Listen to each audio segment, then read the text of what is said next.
Bom dia a todos. Então, estamos iniciando a nossa aula de número 6 de Segurança e Soberania Alimentar. Vou pedir licença, então, para os alunos, para estudarmos hoje, então, um estudo, né, que saiu recentemente, acho que foi semana passada, semana retrasada, sobre a insegurança alimentar brasileira, né, e a relação, o impacto, né, do Covid-19, da pandemia sobre a questão alimentar. Tá? Então, esse material ele foi elaborado por um pessoal aí de São Paulo e compõe uma câmara independente, né, de estudos sobre segurança e soberania alimentar faz muitos anos aqui no Brasil. Então, nós vamos ver os resultados dessa pesquisa. Essa pesquisa foi realizada no mês de dezembro de 2020 e foram pesquisados aí 2.600 e poucos domicílios, tá? Para ver, então, o quanto essa situação pandêmica afetou aí o acesso à alimentação, né? E quanto isso aumentou o nível de insegurança alimentar da população brasileira. E nós vamos ver os resultados, então, pelas regiões distintas do Brasil. É algo bem interessante, bastante preocupante, mas é o que está posto aí, né, em termos de Brasil. Então, nós vamos iniciar. Eu vou tratar de alguns aspectos, tá? Porque ela tem 66 páginas. Só me confirme se está aparecendo para vocês. Está aparecendo. Está aparecendo, prof. Tá, obrigada. Então, nós vamos lá começar. Como eu falei, então, é uma câmara intersetorial, né, uma rede brasileira de pesquisa em segurança e soberania alimentar e nutricional. Isso aqui, então, é encabeçado por pesquisadores que trabalham na Universidade Estadual de São Paulo e trata da insegurança alimentar e o Covid-19 no Brasil, tá? Então, é um inquérito, né? É como se fosse, como são feitas as pesquisas do IBGE nos domicílios, né? Assim foi realizada essa pesquisa, de modo presencial, como foi ali naquele período que eu falei para vocês, as pessoas foram e visitaram todos esses domicílios aí para a realização dessa investigação. Então, essa rede brasileira de pesquisa em soberania e segurança alimentar e nutricional foi criada em 2012. Então, é constituída por pesquisadores, estudantes e profissionais de todo o país, né?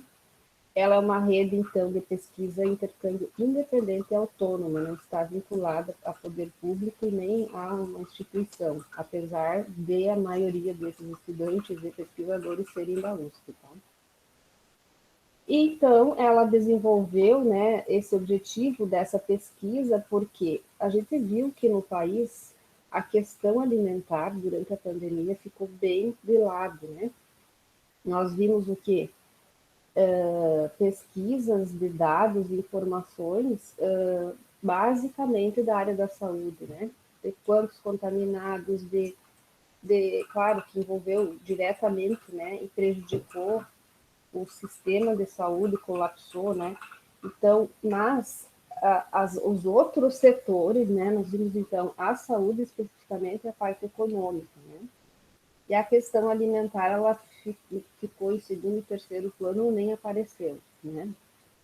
Então, é importante esse tipo de inserção, né, para a gente saber como é que estão essas questões. E isso, então, para justamente contribuir, né, para o debate público de ações e políticas públicas que têm interação com a segurança e soberania alimentar. Então, a rede, né, realizou esse inquérito nacional no contexto da pandemia. E aqui, então, eles falam da expectativa, né, de como está o cenário, né, do que eles esperavam encontrar e do que realmente foi encontrado. Já coloco para vocês que o Brasil, ele já esse movimento, né, de entrarmos novamente num estado de insegurança alimentar e voltarmos a ter registros de famílias passando fome, já começou novamente antes de 2020. Nós entramos novamente num retrocesso nessa questão, aí já no final do ano de 2017 e início do ano de 2018. Tá? Então, o que fala aqui, né? Que a fome é uma das representações das injustiças sociais mais cruéis e sabemos que atinge de forma mais contundente os setores historicamente marginalizados na sociedade. Os acontecimentos ocorridos a partir de 2016 e agora a pandemia aprofundaram ainda mais as desigualdades econômicas e sociais no Brasil. Então, esse processo, esse retrocesso, é causado por superposição de múltiplas crises e seus impactos na segurança alimentar. Né? Então, é alarmante que a situação da insegurança grave e da fome tenham voltado aos patamares de 2004. Então, depois vai dar para ver nos gráficos exatamente, nós estamos novamente como estávamos no ano de 2004, onde a situação era muito complicada no país.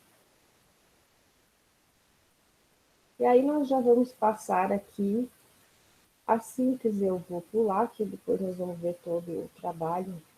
Né? Então, esse aí é um resumo, né, para quem depois quiser rever. E nós vamos, então, começar a partir desse ponto. Então, em março, né, 11 de março de 2020, a OMS declarou a disseminação do SARS-CoV-2 como uma pandemia. Apesar de ter iniciado já em novembro de 2019, a declaração de pandemia só ocorreu no dia 11 de março de 2020. Né? Vocês estão vivendo isso, né? Nós sabemos que a transmissão desse vírus se espalhou muito rapidamente pelos continentes. E os efeitos, então, sociais, econômicos e sanitários constituem até agora, né, uma emergência humanitária global. Entretanto, tem sido um desafio imenso, né, também global, a adoção de medidas preventivas reconhecidas como eficazes, tais como isolamento social, uso de máscaras e higiene das mãos, além de restrições coletivas de grande impacto nas atividades econômicas, sobretudo em países de média e baixa renda. Então, o que acontece? Nessas condições, né, precárias devido ao trabalho, o que aconteceu no Brasil? Muita gente perdeu o emprego. E, em perdendo o emprego, deixou de ter renda familiar. Né? E, com isso, a coisa que mais é afetada em primeira mão é a alimentação. Por quê? Porque as pessoas deixam de ter o dinheiro para adquirir alimentos. Né? Então, era previsível que a comida, tanto sua disponibilidade como o acesso a ela, viesse a ocupar o centro das preocupações e urgências, né, no contexto de pandemia pela qual estamos passando, ao lado e como complemento indispensável dos cuidados com a saúde das pessoas infectadas ou não pelo vírus mais recente. Obviamente que a alimentação, o acesso ao alimento seria afetado. Então, quem fala isso é o Renato Maluf, né, que é o coordenador da rede. Então, nós tivemos uma contaminação pelo Covid-19 absolutamente, absurdamente grande no país. Nós vimos um completo descomando e descontrole do Ministério da Saúde. Nós tivemos aí o colapso, né, das redes hospitalares e de todo o sistema.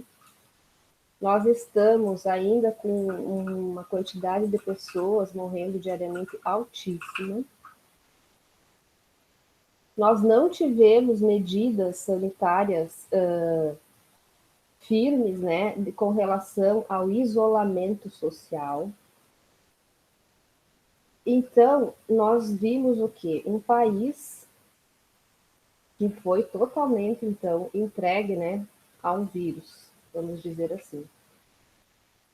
E sem uma organização, sem política pública direcionada, visto que fomos dos últimos países a vacinar, né, as pessoas, não tem vacina. Nós vimos aí nas últimas semanas a questão de não ter os medicamentos, né, do kit intubação, não tem logística de distribuição, não, né, nós temos muitos problemas, né, que foram aparecer, né, porque nós não temos uma organização, né? Nós não temos, o Brasil hoje, ele é totalmente desorganizado, tanto na área da saúde, quanto na área ambiental, quanto na área da educação, e não tenho que dizer que alguma coisa funcione nesse país desde o ano de 2019. E a parte da alimentação, então, ficou bem, né, largada, vamos dizer assim, visto que, eu já falei na outra aula, toda aquela organização que existia desde 2004, com o CONSEA, com a CAISAN, com os estados, os municípios, isso tudo foi o quê?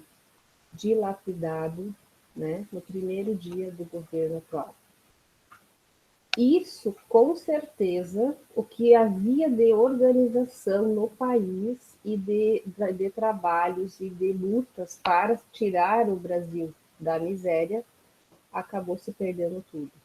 E isso já começou lá em 2016, 2017 e 2018. Por quê? Porque a questão de distribuição de renda mínima e de dar condições às pessoas terem o alimento na mesa se perdeu, né? Porque outras pessoas assumiram o país e para essas pessoas, esses partidos políticos, essa questão não é importante. Então, nós podemos dizer que o Brasil tornou-se o epicentro da pandemia mundial, né? Com falência do sistema de saúde e sem política econômica e social de mitigação. Não existe nada até o atual momento para que esse país consiga sair desse quadro. Então, esse quadro permite concluir que vivemos o que tem sido considerado como uma sindemia, englobando tanto os impactos da crise sanitária, que afetam todas as dimensões da vida em sociedade, como também os determinantes da insegurança alimentar, situados no aumento da pobreza em paralelo à maior concentração de renda e riqueza entre os segmentos sociais mais ricos. Ora, em um país que já é tão desigual, nós vimos durante essa pandemia os mais ricos ficarem mais ricos e os mais pobres ficarem mais pobres. Então, digam vocês para mim, existe no planeta Terra outro país em que isso aconteça como acontece aqui no nosso?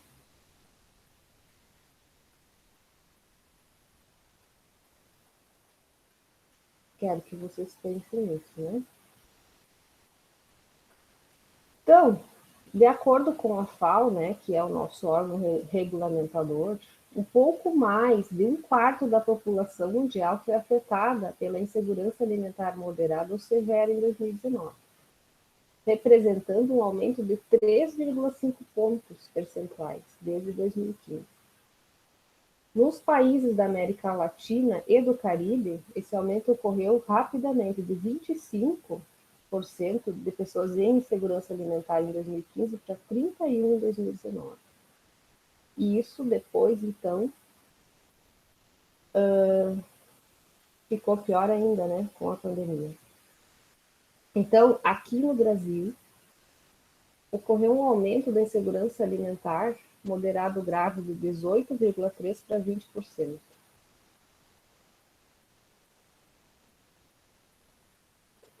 Então, isso aí é muito sério, né, gente?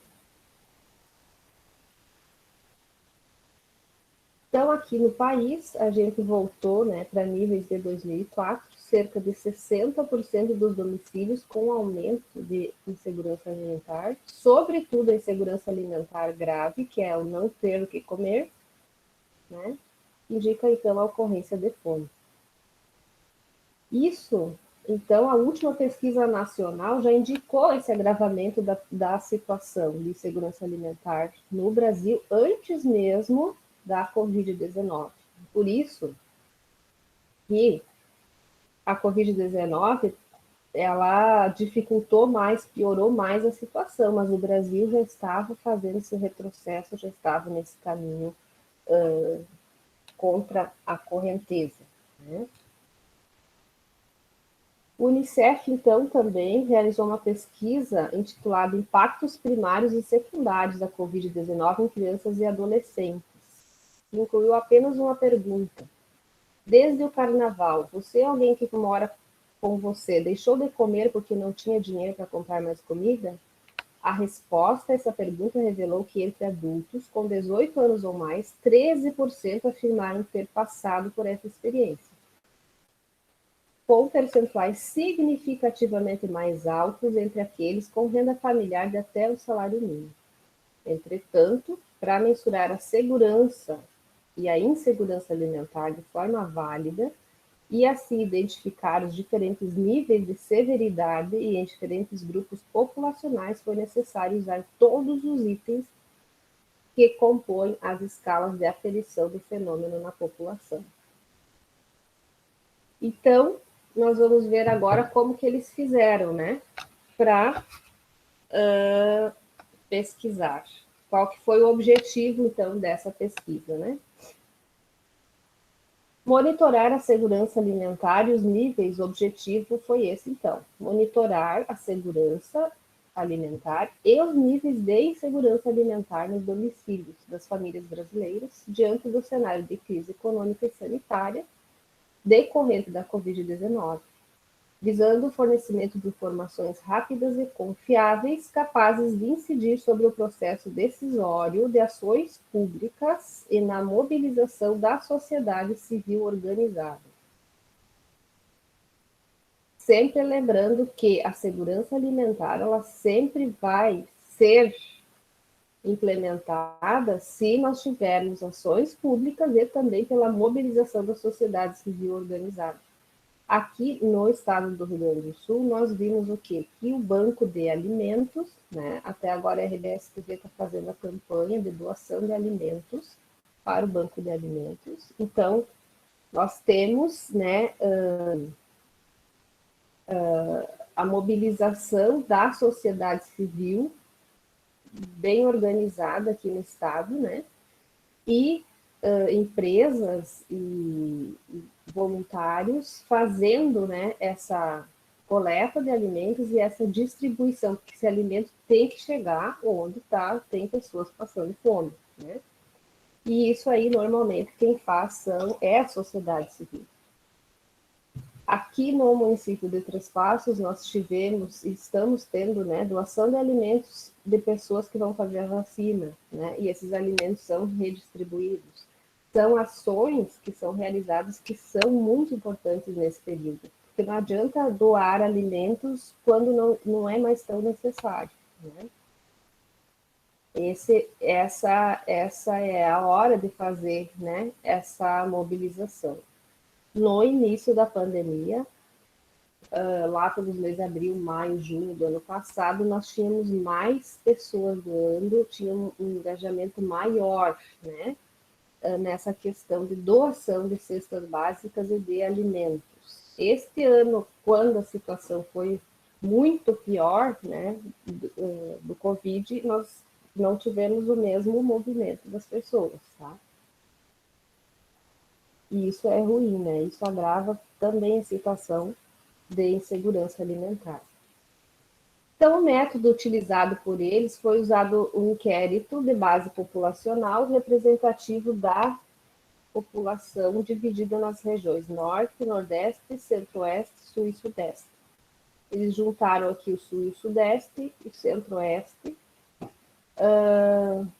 Sudeste e Sul, né? Porque para facilitar, né, juntaram, né, para não ter essa divisão, porque não conseguiram fazer tantas entrevistas quanto gostariam de ter feito. As entrevistas, então, foram realizadas nos domicílios por pessoal treinado de 5 a 24 de dezembro de 2020, usando tablets ou telefones. A pessoa entrevistada tinha idade igual ou superior a 18 anos, independentemente de ser ou não a principal responsável pela família. E a escolha do entrevistado, então, era se ele é capaz, se ele sabia das informações em relação à alimentação, né? E o rendimento familiar, quanto que aquela família ganhava. E então foi feita essa pesquisa. O inquérito foi, eu falei 2.680, mas é 2.180 municípios, tá? Isso na tabela 1. E então, o intervalo de confiança utilizado, né, foi de 95% e a margem de erro de 2,1 pontos. Como não se conseguiu entrevistar muitos domicílios, né, nós temos aqui uma amostra, então o erro máximo, o percentual é maior, né? E aqui também foi dividido entre a zona urbana e a zona rural, né? Então, aqui, as regiões. Então, na nossa região foram entrevistadas 460 pessoas na zona urbana e 130 pessoas na zona rural, dando um total de 590 pessoas que responderam às questões. Então, essas entrevistas foram realizadas em 128 municípios das grandes regiões do Brasil, distribuídas nos 26 estados. Que aparece no gráfico aqui, né? Região Norte, Centro-Oeste, Nordeste, Sul e Sudeste, que envolve toda essa parte aqui. Aqui, então, são alguns dados do PNAD de 2013 e 2014 para comparar o perfil, né, dos que responderam. Então, a maioria aqui do sexo feminino, né, também. As idades é tudo muito parecido, né? A renda familiar, que muda aqui, ó, mais de 5 salários mínimos, aqui de 20% nessa pesquisa, e aqui caiu para 7%, mas os outros são mais ou menos parecidos. Então, aqui explica como que foi feita a ponderação da amostra, devido àquilo que eu já falei para vocês, né? Que o fator de ponderação consiste no percentual que o extrato representa, né, no universo pesquisado, dividido pela amostra obtida em tal extrato. Então, tome-se como exemplo o número de domicílios localizados na área urbana da região Centro-Oeste, que representava 7% dos domicílios brasileiros. Em nosso estudo, esse extrato representou 20% do total da amostra, 443 casos entrevistados. E aí, então, o fator de ponderação aplicado em tal segmento amostral foi obtido através da divisão de 7, que é o universo, dividido por 20, né, que é a amostra. Então, aqui aparece o quê? O percentual de domicílios particulares por localização urbana e rural, segundo as grandes regiões, né? Então, 54% na região sudeste e sul foi da área urbana e 5% da área rural. Aí, depois, então, de obter o fator de ponderação, todas as estimativas pontuais da amostra foram corrigidas para torná-la representativa do universo, do país como um todo. E isso aparece aqui, né? Aqui, então, a estrutura do questionário, né? O questionário foi estruturado pela equipe, e aí aparece isso que vocês podem ver depois, o material já está lá no Moodle, né? O que eles perguntaram, a descrição do domicílio, a renda familiar, a situação econômica, informações dos moradores, prevalência da segurança ou insegurança alimentar, perguntas feitas com relação a formas de alimentação e aos acessos, né, dos moradores aos programas sociais. Aí foi realizado também um treinamento, né, com os pesquisadores, os questionadores, né. Aqui foi algumas recusas, né, que em alguns lugares eles foram entrevistar uma vez, depois voltaram para fazer uma segunda parte e não foram recebidos, isso sempre acontece, né? Em pesquisas. Aqui, então, a renda, né, domiciliar per capita mensal para o Brasil e macro-regiões. Tá? Então, nós vemos o quê? Que nós temos até um quarto do salário mínimo, né? 14% das pessoas entrevistadas ganham até um quarto do salário mínimo, 29% ganham mais de um quarto até um meio, 32% de meio a um salário mínimo e mais de um salário mínimo, 23%, né, das pessoas entrevistadas. E aí nós temos esse resultado também nas regiões, né, Centro-Oeste, Nordeste, Norte e Sul. Isso já nos demonstra a diferença entre as regiões. Nós vemos aqui a região Nordeste, o índice de pessoas ganhando, né, um índice maior de pessoas ganhando menos do que um quarto do salário mínimo.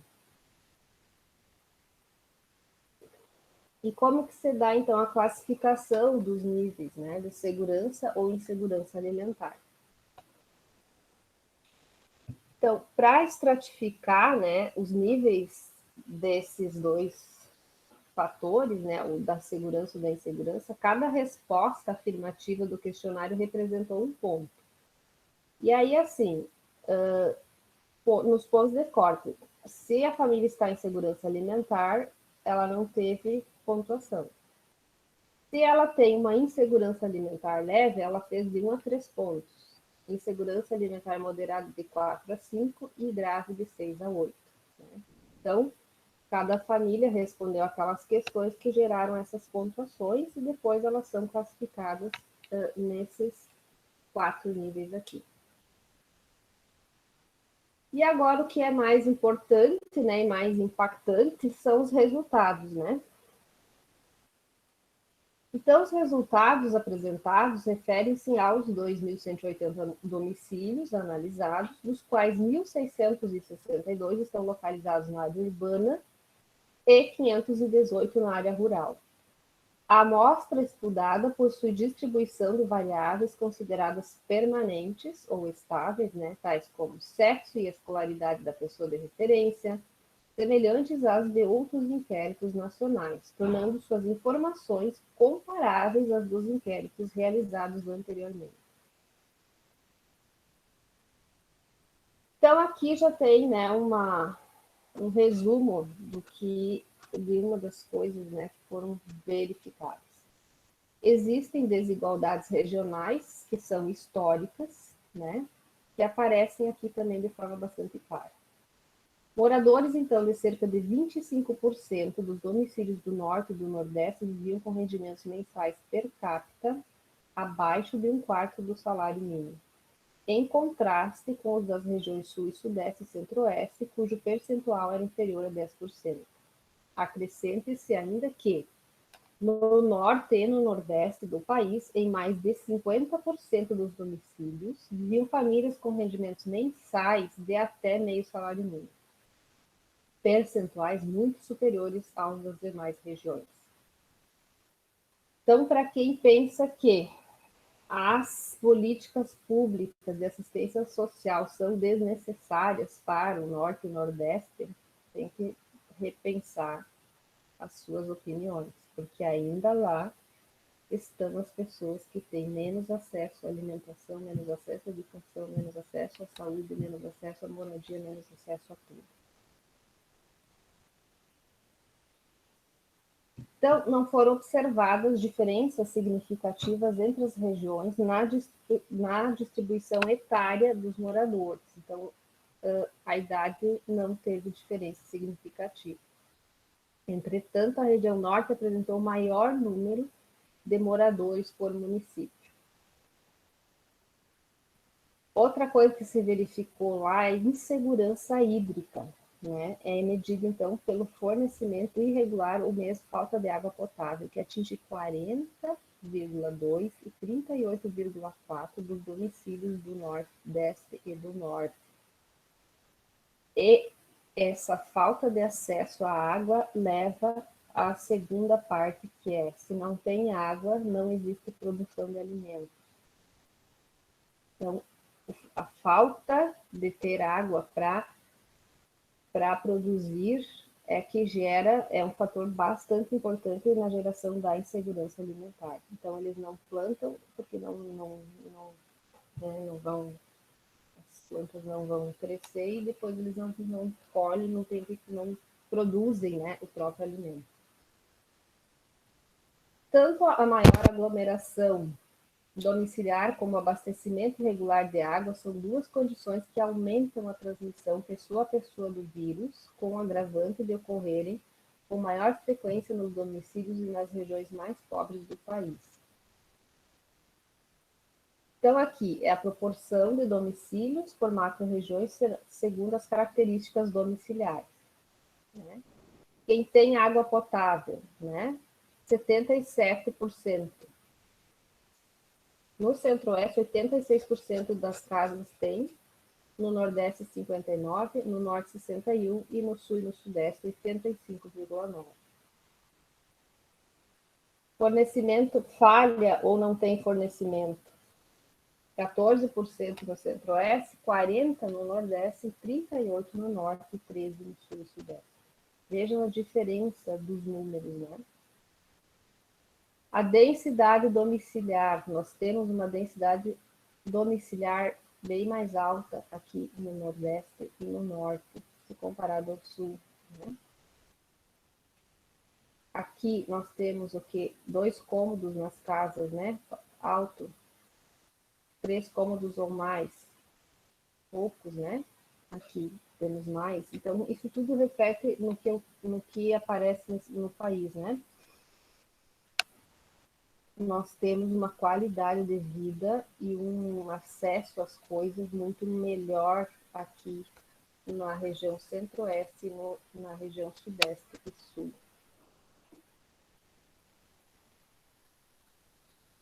90% das pessoas entrevistadas, então, eram as responsáveis pelo domicílio em todas as regiões do país. Metade delas do sexo masculino, com exceção das regiões centro-oeste e nordeste, onde as mulheres foram a maioria.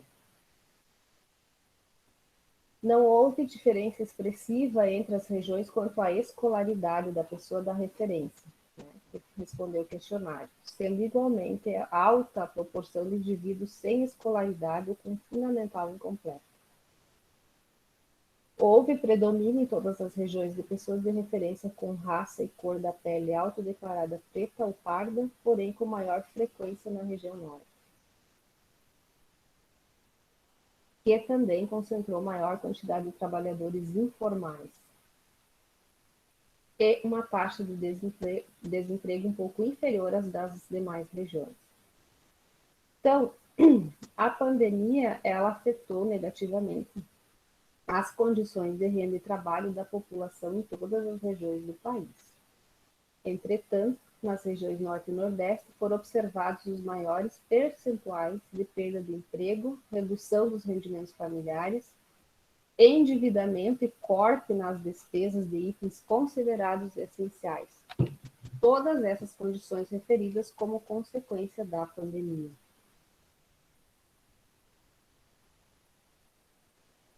Então, aqui são os dados, esses que eu falei lá em cima, né, dos pesquisados, né.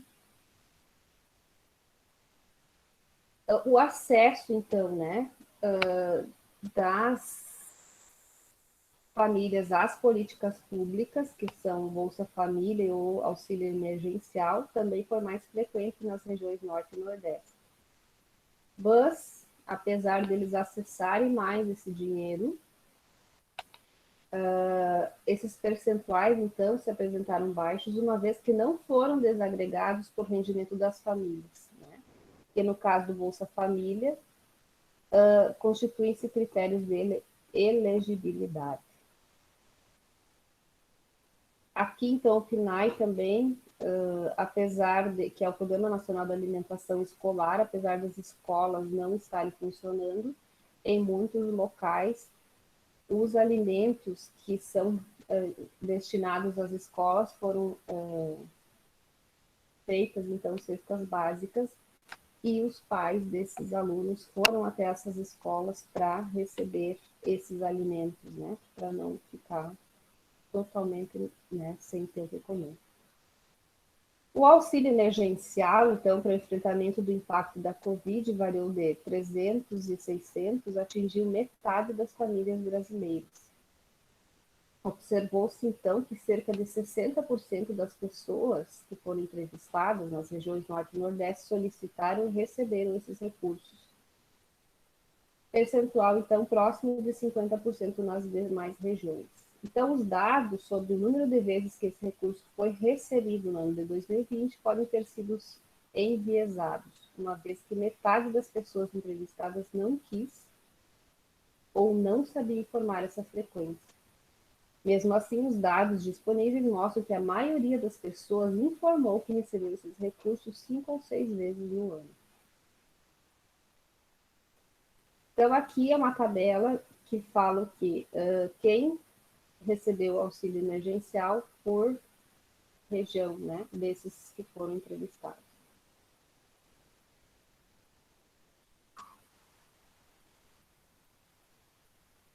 Então, como já foi comentado, né, o objetivo desse inquérito, né, foi de descrever essa situação no contexto pandêmico.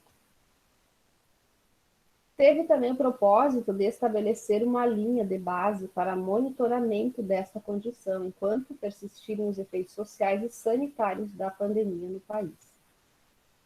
É de muita gravidade e preocupante, né, a situação de baixo acesso aos alimentos por grande parcela de brasileiros.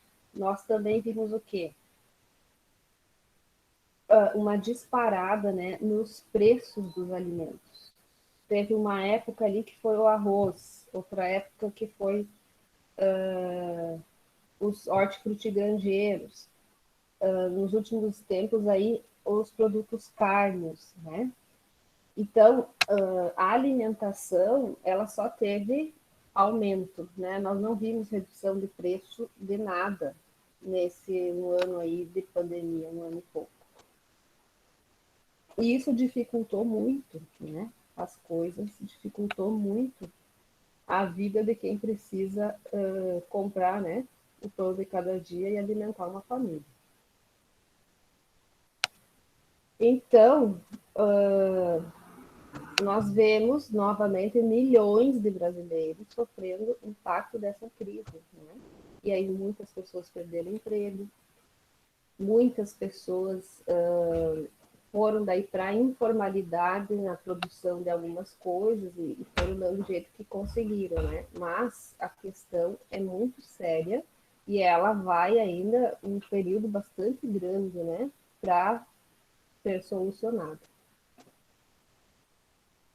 Então, do total de 211 milhões de pessoas, 116 milhões conviviam com algum grau de insegurança alimentar, seja ela leve, moderada ou grave.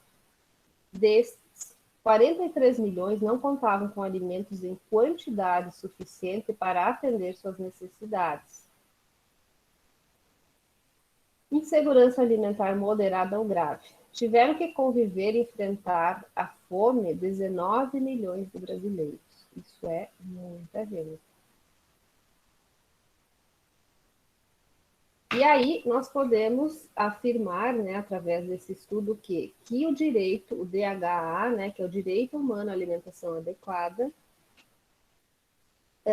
expresso nos domicílios em que há segurança alimentar, estava garantido para os moradores de menos da metade dos domicílios brasileiros, enquanto em 9% deles houve experiência de fome expressa pela insegurança alimentar grave nos 3 meses que antecederam a entrevista.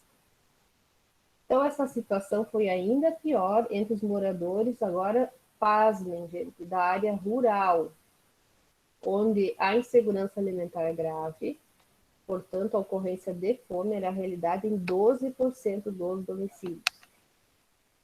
E aí a gente fica pensando, mas como, né, na área rural? E daí, da onde, né? Da área rural da região norte e nordeste, tá? Então, insegurança alimentar grave, né? Então, aqui e aqui, bastante alto. No sudeste e sul, também, né? Principalmente na área rural do norte e nordeste. Atribuído a quê? Uma das questões que eu falei, não tem acesso à água. Outra é que não tem políticas públicas, né, de produtividade, não tem um acompanhamento técnico agrícola, não tem, né, várias coisas. Então, as desigualdades regionais no acesso a alimentos apenas confirmam as demais manifestações de desigualdade já descritas e são reflexo de muitas delas. O Norte e o Nordeste concentram domicílios com menor proporção de segurança alimentar e a maior de insegurança alimentar moderada e grave. A segurança alimentar foi inferior a 40% no Norte e a 30% no Nordeste. Em contrapartida, a insegurança alimentar grave, que é passar fome, foi de 18% na região Norte e 13,8% no Nordeste. Ou seja, comparando as proporções de insegurança alimentar grave das regiões Sul e Sudeste, as regiões Norte e Nordeste tiveram 3 e 2 vezes mais domicílios expostos à forma mais grave de insegurança alimentar, respectivamente. E isso aparece aqui, né, nesses gráficos, onde nós temos o verde, que é a segurança alimentar, o amarelo, a insegurança alimentar leve, a moderada e a grave. Né? Insegurança alimentar leve, nós podemos dizer que você tem acesso à alimentação, mas você não tem acesso a todos os grupos alimentares. Já na insegurança alimentar moderada, você se priva de alguma refeição diária. E na insegurança alimentar grave, você realmente não tem, né, com o que se alimentar. Essas são as diferenças, né? E nós vemos então aqui que na área urbana, nós temos 45% da população em segurança alimentar e 8,5% em insegurança alimentar grave. Aqui na área rural nós já temos 40% de pessoas em segurança alimentar, 5% a menos do que na área urbana, e 12% de pessoas passando fome. Então, essa que é a comparação. Na área rural, 12% dos entrevistados estão em situação de insegurança alimentar grave e na área urbana, 8,5%. São 4 pontos percentuais a mais, né? Então, é bem preocupante, muito preocupante isso aqui. Aqui, então, a distribuição, né, proporcional dos domicílios por nível de segurança e por regiões. Então, aqui é o mesmo que aqui de cima, né? Retrata o que ocorre no Brasil. E aqui nós vemos a região norte, com 18% das pessoas com insegurança alimentar grave, Nordeste com 13,8%, o Centro-Oeste com 6,9% e o Sul-Sudeste com 6%. Né? Então, o Sul e Sudeste é onde nós temos o maior percentual de segurança alimentar, seguido pelo Centro-Oeste, e daí vem o Norte e o Nordeste, é onde menos tem segurança alimentar.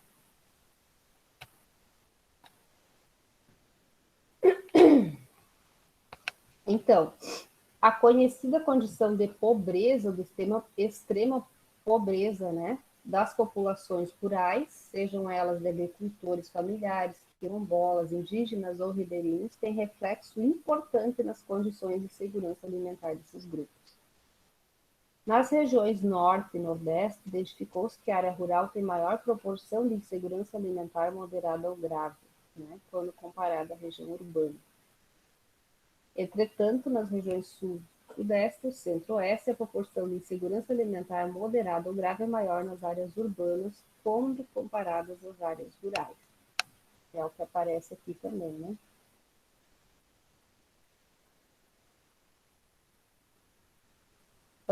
Então, a localização dos municípios, né?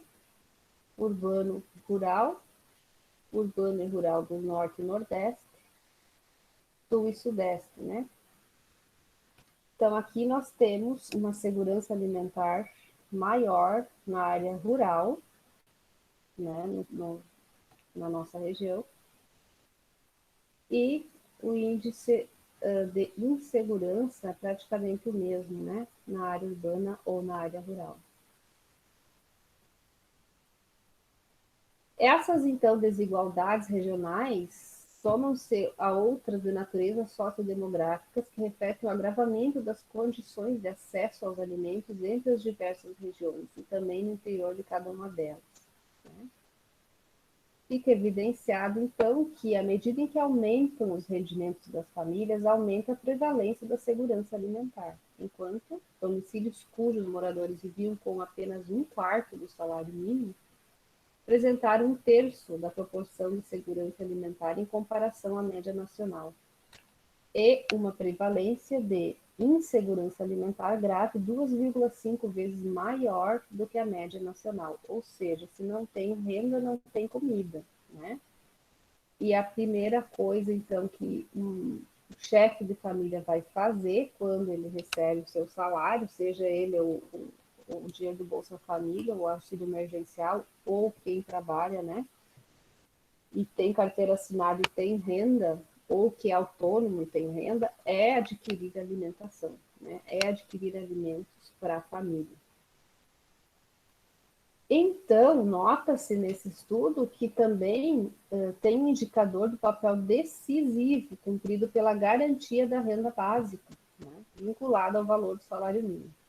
Componente importante da correlação entre os valores dos rendimentos familiares e os níveis mais elevados de insegurança alimentar no Brasil.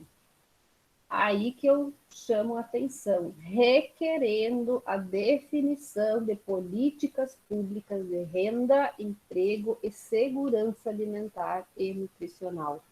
Aonde que está o papel do Estado neste momento? Aonde que estão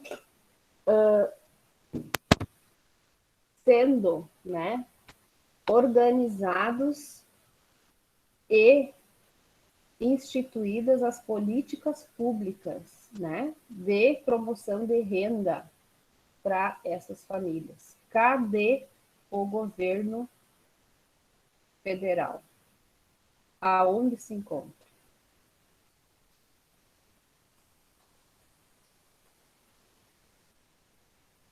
Aqui, então, a distribuição percentual, né, dos níveis de segurança e insegurança segundo as categorias de renda familiar mensal per capita.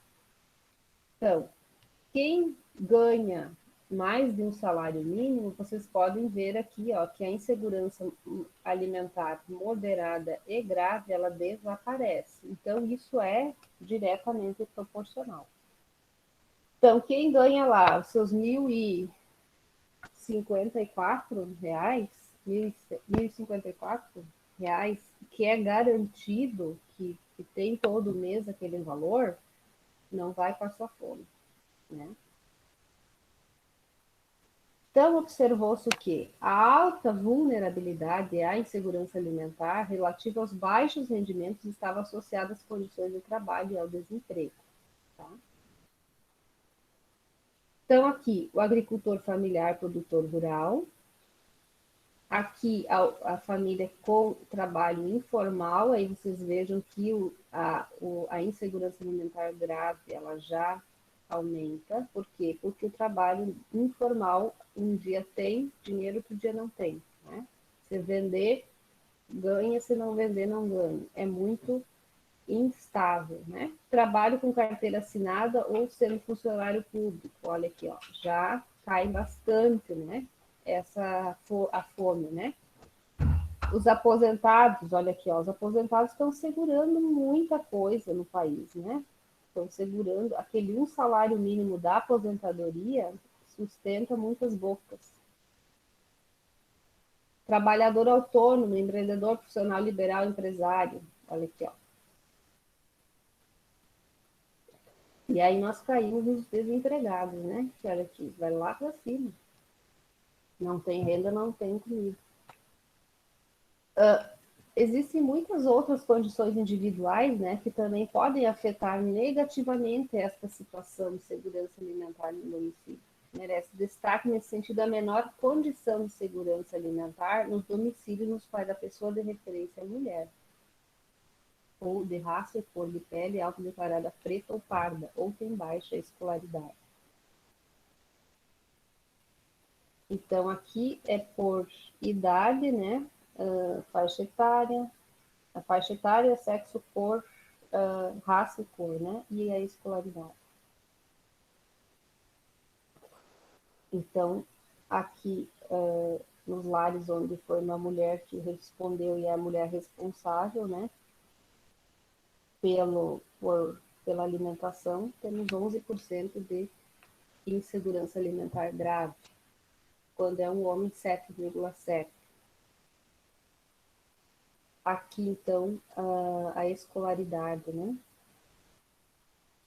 Segundo grau completo superior ou mais diminui muito, olha aqui, ó, 4,7% de segurança grave. Fundamental completo, segundo grau incompleto, 10,4%. Sem escolaridade e fundamental incompleto, olhem como aumenta aqui, ó. Se nós vamos trabalhar com sem escolaridade e nível, né, superior, segundo grau completo ou mais, olhem aqui, ó, é 10% a mais, né, de insegurança alimentar do que com pessoas que estudaram um pouco mais. E aqui, com relação à cor, né, nós vemos 7,5% de insegurança alimentar grave, os indivíduos, as residências de indivíduos que responderam ao questionário de cor branca e 10,7% de cor preta ou parda. E aqui, então, outra parte bem importante, né? É relevante assinalar a associação entre a insegurança alimentar e a insegurança hídrica, especialmente na área rural, onde a redução da produção de alimentos para autoconsumo e comercialização de excedentes pode impactar o consumo alimentar dos moradores e também seus rendimentos. Voltamos àquela velha questão, né, do Nordeste, principalmente, que não tem um solo né, muito apropriado, e se não chove, não tem como produzir. Então, a proporção de domicílios classificados como em situação de insegurança alimentar grave dobra quando não há disponibilidade adequada de água para produzir alimentos. E alcança patamares de quase o dobro quando não há água suficiente para o consumo dos animais.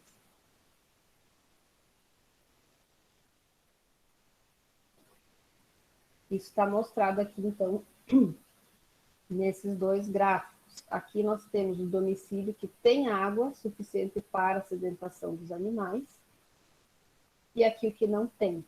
Então, aqui nós temos 24% de insegurança alimentar e aqui 42%.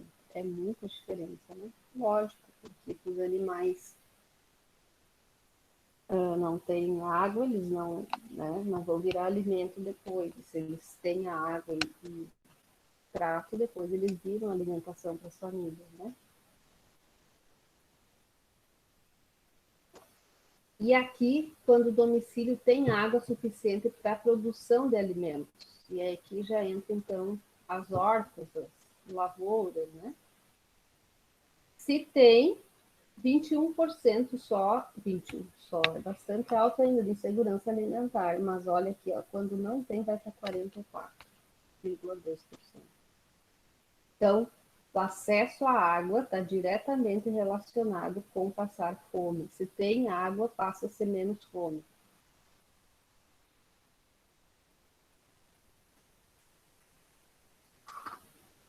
O inquérito, então, revelou que a perda de emprego de alguns dos moradores e o endividamento da família são as duas condições que mais impactaram o acesso aos alimentos no período pesquisado.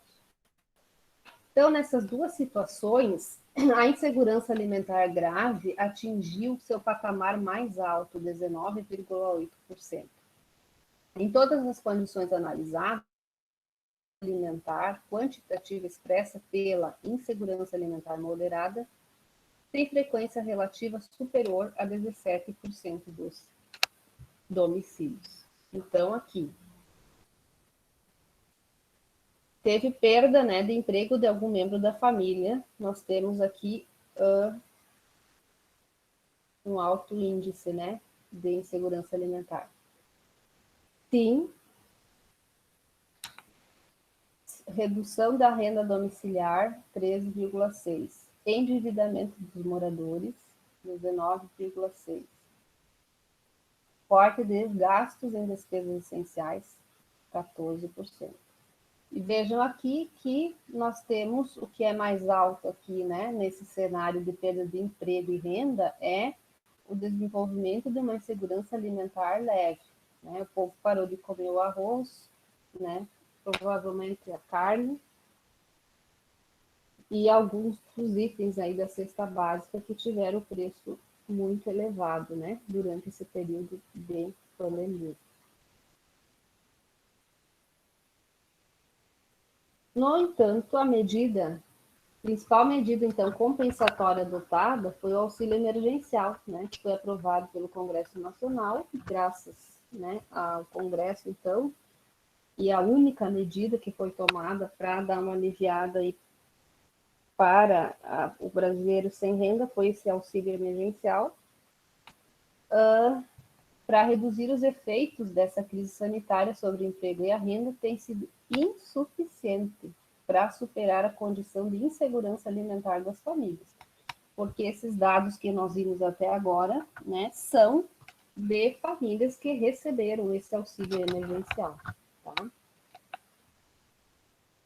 Cabe esclarecer que no momento que a pesquisa foi realizada, o auxílio emergencial estava em seu 4º mês de redução à metade do valor, aportando R$300 para a maioria e 600 para as mães que são sozinhas, né?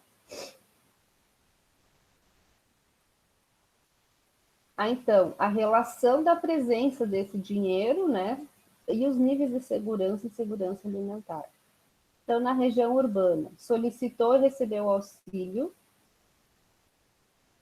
né? Então, 37,9 em segurança moderada, 27 em segurança grave. Quem não solicitou, ficou aqui, com 9% na região urbana. Na região rural, quem solicitou e recebeu o auxílio, também é alto aqui, ó, a insegurança grave. E quem não solicitou, é um pouquinho menos, né? Então, quem no Brasil solicitou auxílio emergencial e recebeu, apresentou o quê?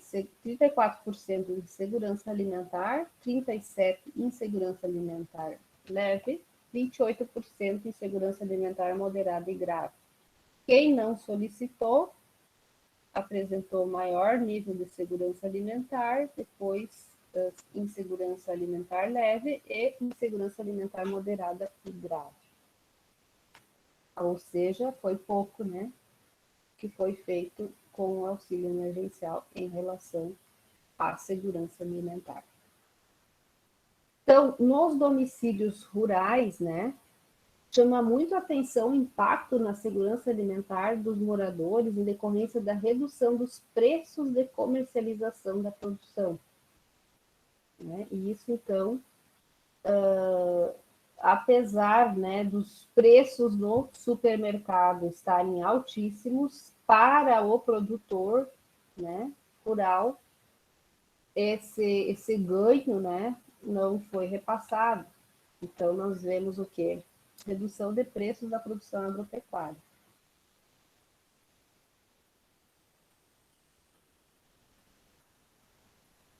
Então, nós tivemos aí uma redução bastante grande, né, no preço da produção.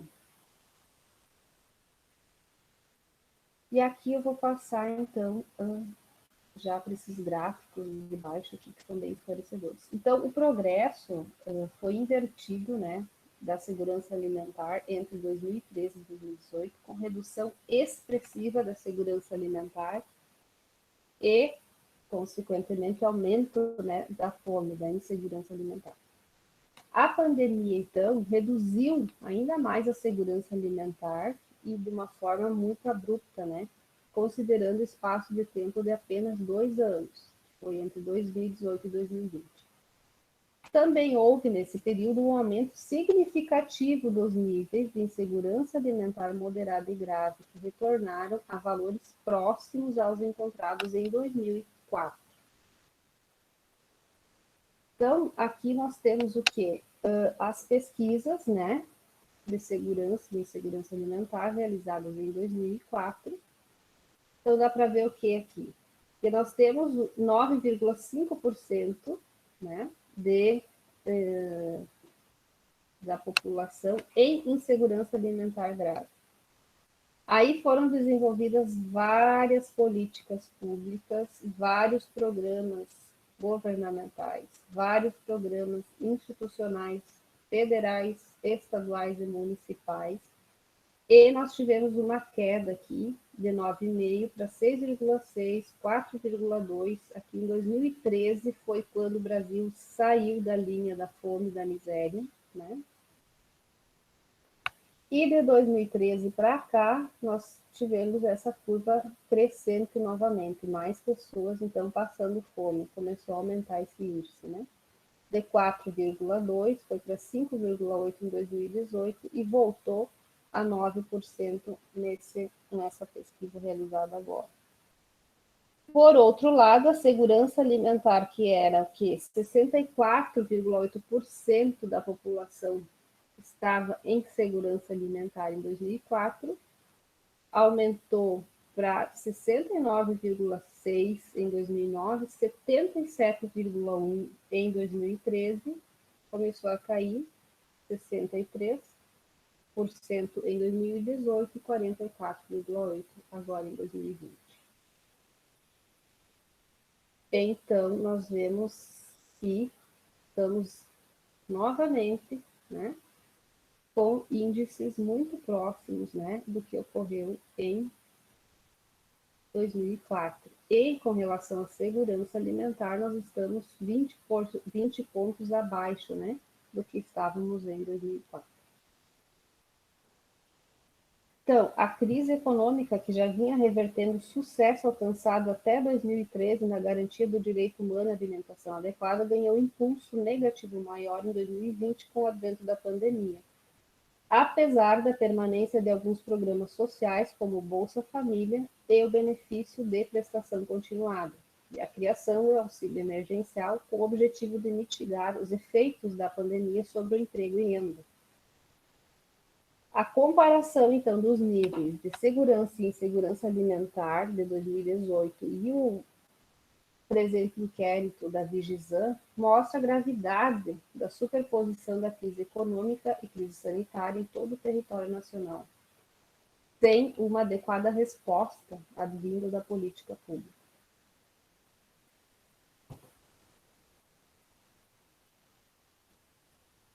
Então, são resultados bem preocupantes, né?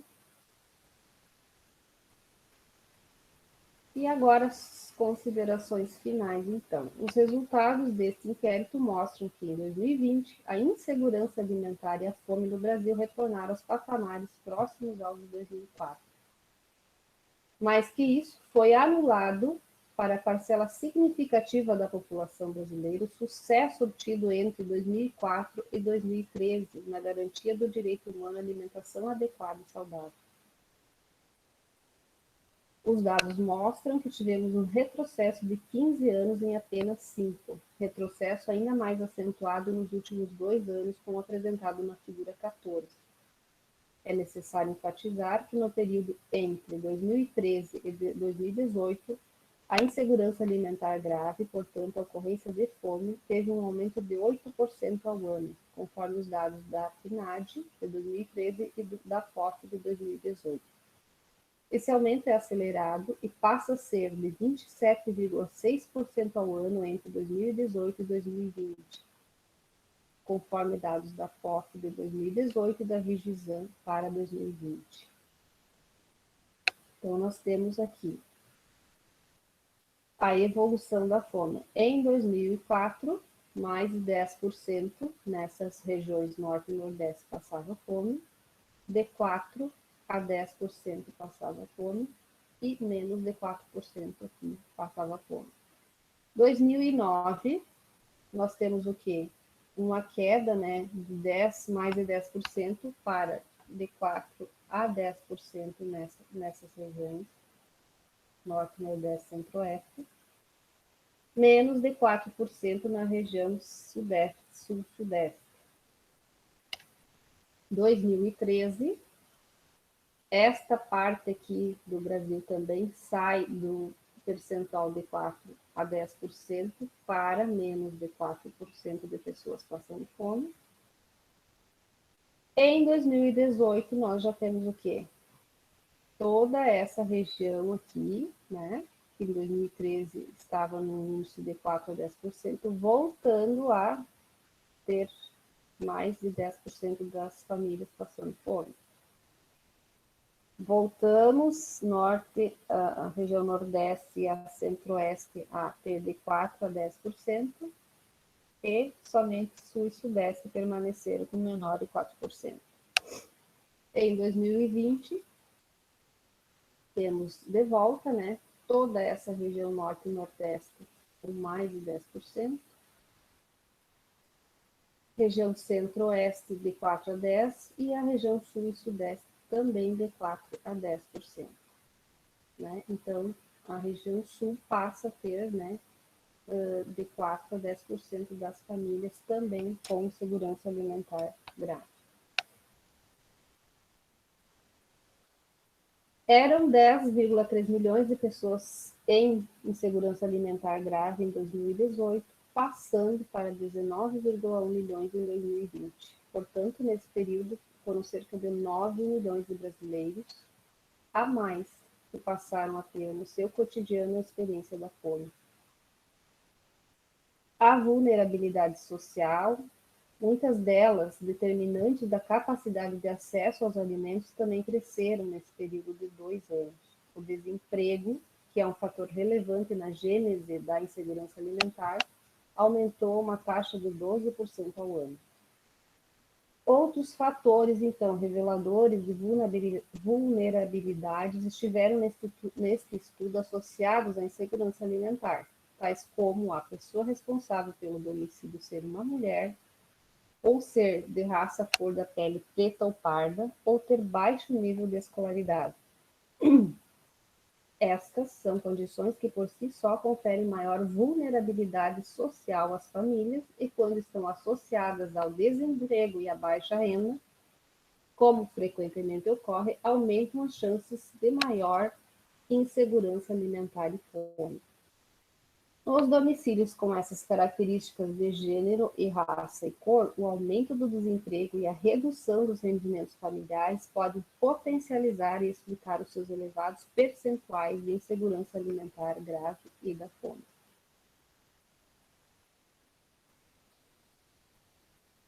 Então, muitos devem se perguntar se o Brasil voltou ao mapa da fome e da FAO, dado o importante feito de o país ter saído dessa condição há alguns anos. Entretanto, não é possível ter essa informação, uma vez que o indicador usado por aquela instituição para gerar o referido mapa visava o monitoramento dos objetivos do milênio, cuja substituição pelos objetivos do desenvolvimento sustentável implicou nova abordagem. Não obstante, os resultados do presente inquérito mostram que é possível visualizar com clareza pelo menos 2 mapas alternativos da fome no país. Um é o mapa geográfico, como mostram as desigualdades regionais relativas à insegurança alimentar e à fome. E o segundo é o mapa humano, mostrando que poucos detêm o direito humano à alimentação adequada e saudável, e muitos compõem a população brasileira pobre, preta, periférica, camponesa e de baixa escolaridade, com pouco ou quase nada para comer. E aí a gente precisa do quê? De um protagonismo mais atuante do Estado, né?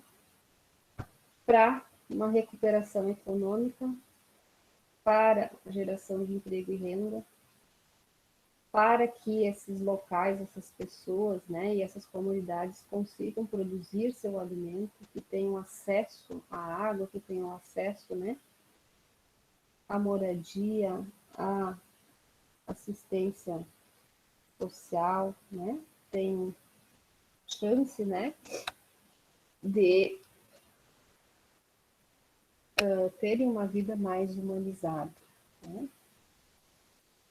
Então, para terminar, né,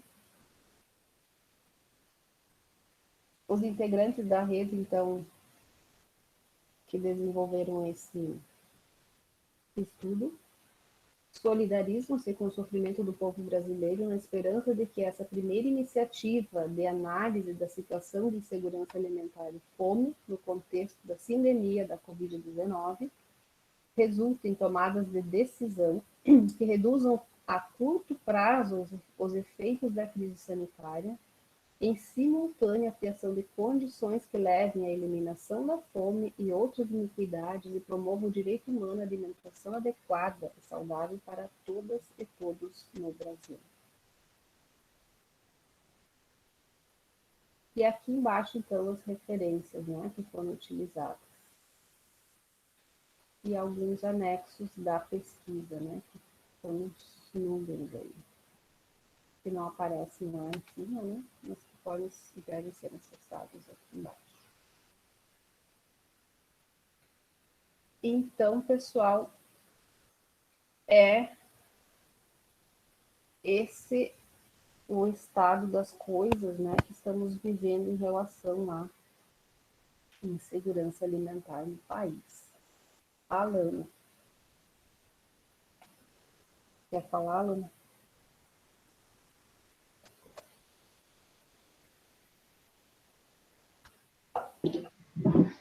Bom dia, prof. Só sobre o trabalho da semana que vem, a gente vai apresentar aqui para os colegas também, ou é só postar para a senhora na rede social e mandar escrito ele? Qual é o trabalho, Maia, que você está falando? aquele do dia 26, de fazer fazer o prato, ó.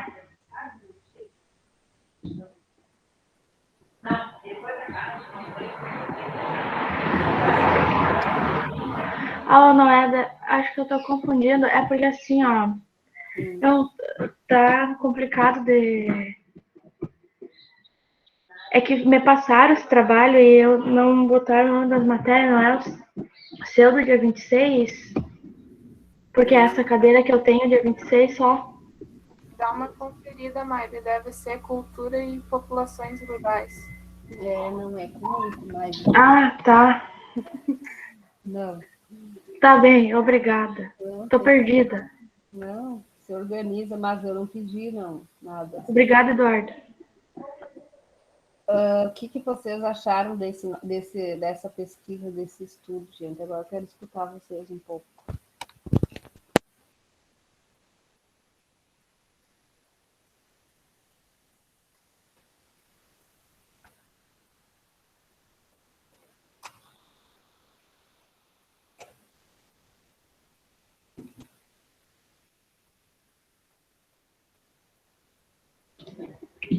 Prof, ali na questão das desigualdades sociodemográficas, para mim não ficou assim muito clara a diferença de desigualdades regionais.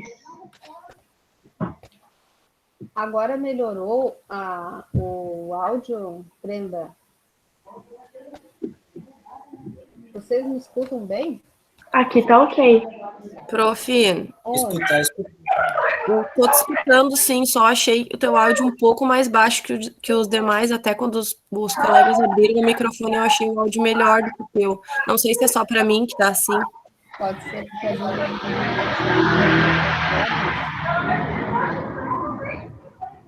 e aí pode ser que fique abaixo. Fala, Edson.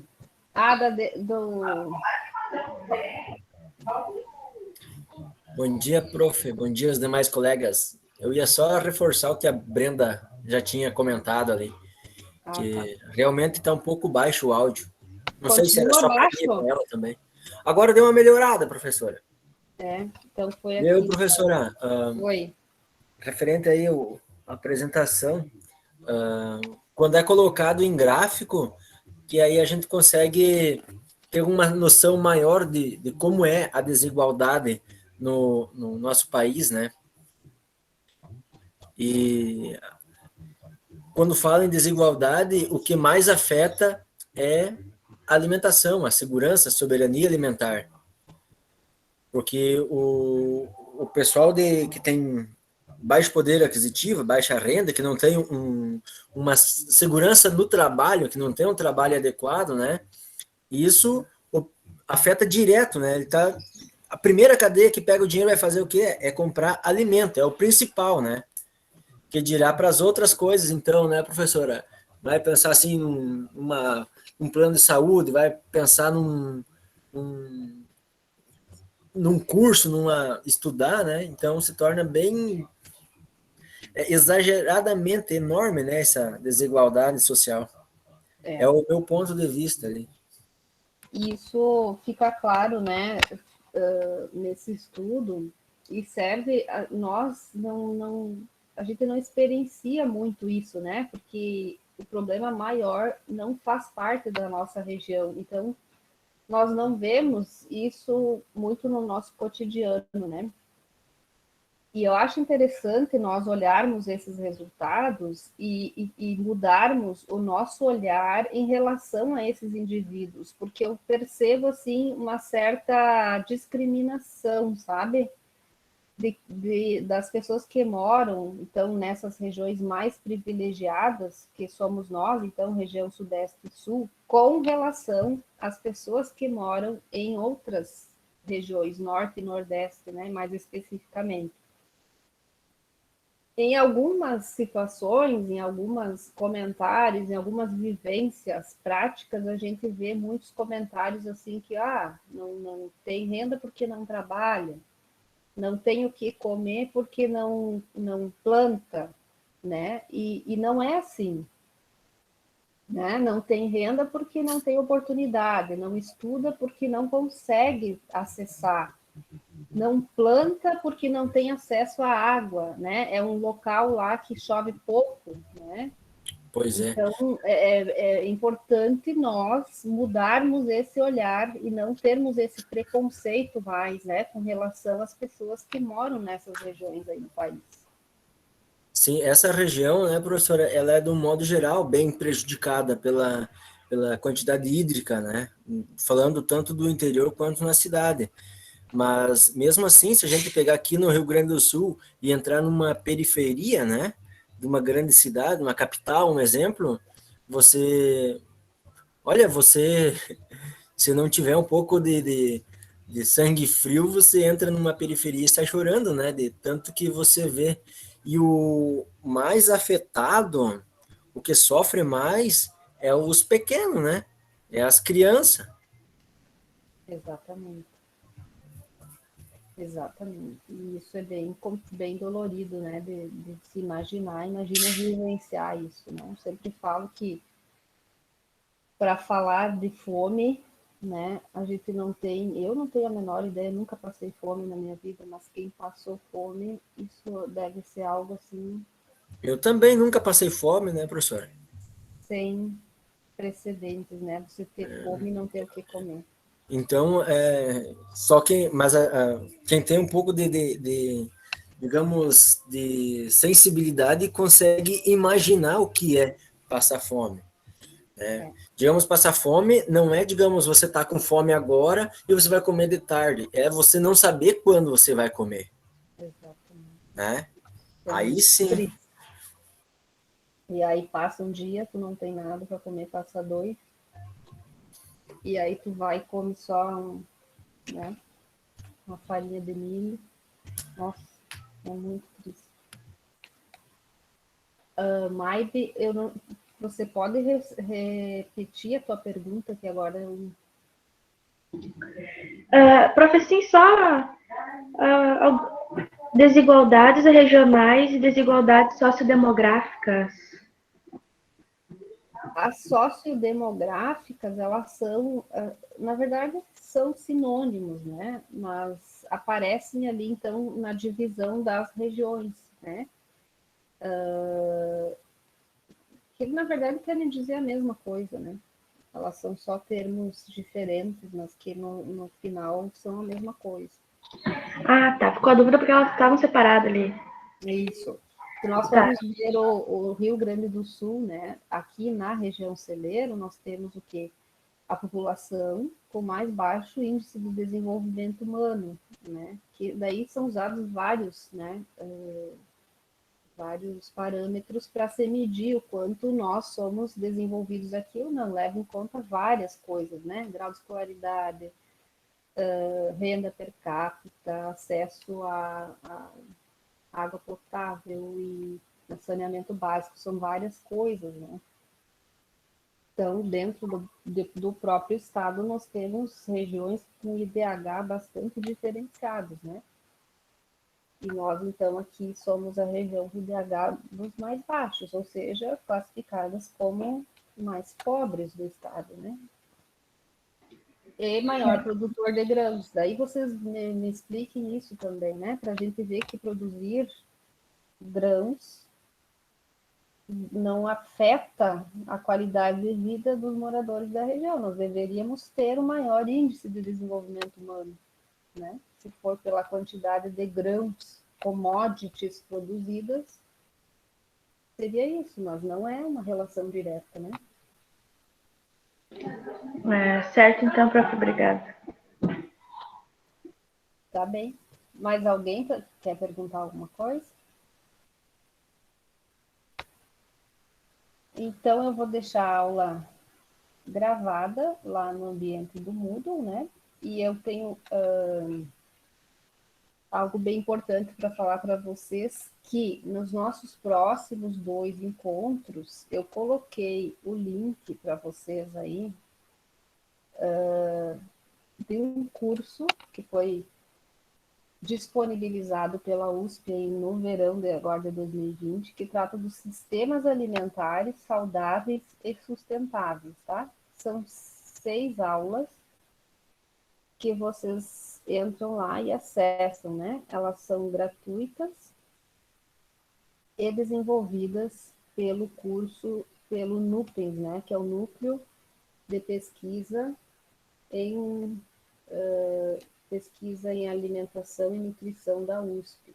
E aí temos, então, vários, né, assuntos, várias aulas muito importantes, né, que foram dadas aí pelo pessoal da Universidade de São Paulo.